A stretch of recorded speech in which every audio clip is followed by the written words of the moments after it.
ना यहाँ पे हमें जो क्वेश्चन में करना है, remove unit production, remove unit production. तो सबसे पहले ये देख लें कि यूनिट प्रोडक्शन होता क्या है। यूनिट प्रोडक्शन का मतलब होता है when left hand side one non terminal है और ये एक दूसरे नॉन टर्मिनल को जनरेट कर रहा है। एक non terminal, single non terminal generate the single non terminal. Like the production कुछ ऐसा होगा, A tends to capital B या B tends to C। I mean ये देखिए, लेफ्ट हैंड साइड भी आपका सिंगल नॉन टर्मिनल है, राइट हैंड साइड भी सिंगल नॉन टर्मिनल है। तो इस तरह के प्रोडक्शन को हम बोलते हैं यूनिट प्रोडक्शन। अब हमें इस पूरे प्रॉब्लम में से यूनिट प्रोडक्शन को ढूंढना है। तो हमारे पास देखें यहाँ पे फर्स्ट स्टेप में we must find out the unit production. तो फाइंड आउट यूनिट प्रोडक्शन। तो अगर आप देखिए S tends to capital B, ये तो डबल लेटर है, यहाँ पे नहीं है, ये भी नहीं होगा। बट यहाँ पे B tends to capital C हमें दिखा, तो I write here B tends to capital C, इसको छोड़ देंगे, ये नहीं है। एंड नेक्स्ट हमें यहाँ पे दिख रहा है C tends to capital D and D tends to capital E. ये तीन हमारे पास यूनिट प्रोडक्शन है। तो आफ्टर फाइंडिंग दिस हमने यहाँ पर देख लिया कि यूनिट प्रोडक्शन हमारे पास ये आ गया। अब इस यूनिट प्रोडक्शन को हमें टर्मिनल एलिमेंट से रिप्लेस करना होगा। आई मीन जहाँ जहाँ पे ये यूनिट प्रोडक्शन है इसको रिप्लेस करना है और हमें एक नया ग्रामर बनाना है, that is a G dash.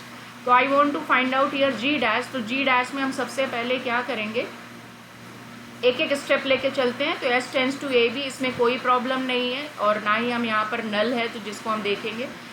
Capital A tends to small A, इसमें भी कोई प्रॉब्लम नहीं है। बट नेक्स्ट हमारे पास यहाँ पे देखिए, अब हम यहाँ पे देखो थोड़ा सा आपको समझाने के लिए कहिए तो मैं यहाँ पे उल्टा काम करूँ या फिर चलो ठीक है उल्टा ही काम कर लेते हैं। अब देखिए यहाँ पे ई टेंस टू, जिसमें प्रॉब्लम नहीं है यूनिट प्रोडक्शन को, उसको मैंने नोट कर लिया। एक तो इस वाले में नहीं है, इसको छोड़ के ये यूनिट है, और एक ये इसमें नहीं प्रॉब्लम थी, और एक इसमें। तो I will write all these things. तो मैंने यहाँ पे लिख लिया S tends to capital A B, A tends to small A, and then B tends to small B and capital E tends to small ए।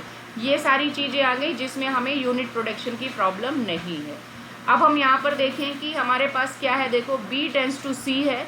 अब अगर आप देखें यहाँ पे हमने क्या लिया, अगर हमने यहाँ पे लिया बी, अगर हमने इस यूनिट प्रोडक्शन को उठाया फर्स्ट वाले को, तो आपने देखा बी टेंस टू सी है, हम कैपिटल सी ले नहीं सकते, बट सी को रिप्लेस किससे करेंगे, C tends to capital D आ गया and D tends to capital E आ गया।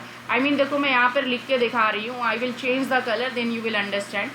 बी टेंस टू सी अगर हमने प्रोडक्शन उठाया, आई मीन यहाँ पे ये वाले प्रोडक्शन को, तो बी टेंस टू सी लिखा, सी को मैंने फिर क्या रिप्लेस किया, आगे मैंने रीड किया, तो सी जो है डी से चेंज हो सकता है, मैंने यहाँ पे डी लिखा। डी फिर से किससे चेंज हो सकता है, डी की जगह आप ई रख दोगे, और ई को अगर आप देखें तो ये क्या आएगा, एक टर्मिनल एलिमेंट है, यहाँ से आप देख सकते हैं या यहाँ से ही, तो ये आ गया। बेसिकली हमें कैपिटल लेटर्स को रिप्लेस करना, सिंगल कैपिटल लेटर को जो यूनिट प्रोडक्शन के फॉर्म में है। तो instead of this writing this big chain, I will write here just this, यानी कि indirectly I will write here, मैंने आपको समझाने के लिए यहाँ पे लिखा I will write here B tends to small A. कैसे किया वो मैंने अभी आपको बताया। सिमिलरली अगर आपने बी टेंस टू ए ले लिया, अब हम यहाँ पे देखें C, capital C can be replaced by what here, capital E, and then again E हमारे पास क्या है, ई जो है एक टर्मिनल एलिमेंट को जनरेट कर रहा है। तो I will write here capital C tends to this A. Now अब अगर हम यहाँ पर देखें D tends to capital E है, डी अगर हमने इस प्रोडक्शन को उठाया है कि डी क्या है, ई है, और ई को अगर हम रिप्लेस करें तो दैट मीन्स डी की जगह हम ई ना लिख के हम क्या लिख सकते हैं, small A, because capital E can be replace by E. अब यहाँ पर देखिए जब हमने इस एक प्रोडक्शन ये था, सॉरी यहाँ पे हम देखें कि जब हमने यहाँ पे लिया बी टेंस टू सी, अब हम यहाँ पे देखें कि बी टेंस टू सी अगर हम कर रहे हैं तो आप देख सकते हैं कि बी टेंस टू सी, फिर से समझा रही हुई है, बी टेंस टू सी लिया, सी कहाँ पे हमने रिप्लेस किया, सी को देखिए, सी आगे किससे रिप्लेस हुआ, डी, एंड डी फिर किससे रिप्लेस हो रहा था, ई। फाइनली ई पर जब हम पहुँचे तो ई हमारे पास देखिए यहाँ पर ये आ गया है। तो हमने यहाँ पे देखिए बी को हमने क्या लिख दिया डायरेक्टली, ये मैंने लिख रखा है ए। अब आप चाहें तो इसे क्लब कर सकते हैं, आई मीन समराइज कर सकते हैं। यहाँ पे समराइज इन द सेंस कि यहाँ पर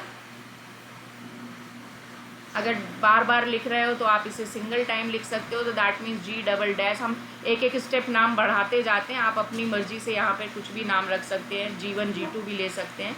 that is S tends to A भी ले लिया, then A tends to A आया, then B tends to small B already, और आगे भी हमें मिला बी टेंस टू ए, तो दैट मीन्स ए आ गया. After removal of unit production we got this B tends to A. And then next हमारे पास आया C tends to small A, D tends to small A and E tends to small A this. तो I mean ये final productions आए हमारे पास. तो this is the answer here. तो आप देख सकते हैं बी के 2 मिले. अब आप देखिए जो फाइनल आंसर आया इसमें कहीं पर भी यूनिट प्रोडक्शन वाली प्रॉब्लम नहीं है, जबकि इससे पिछला जो क्वेश्चन था हमारा उसमें यही था आपका क्वेश्चन, ये वाला और ये दोनों का मिक्स, तो उसमें यूनिट प्रोडक्शन था. तो this is the new concept कि how to remove the unit production.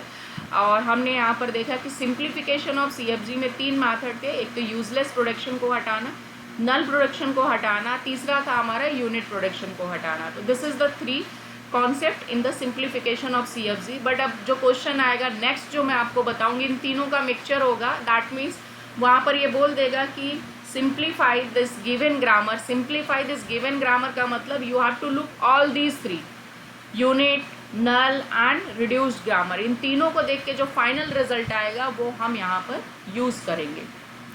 That we will discuss in the next class.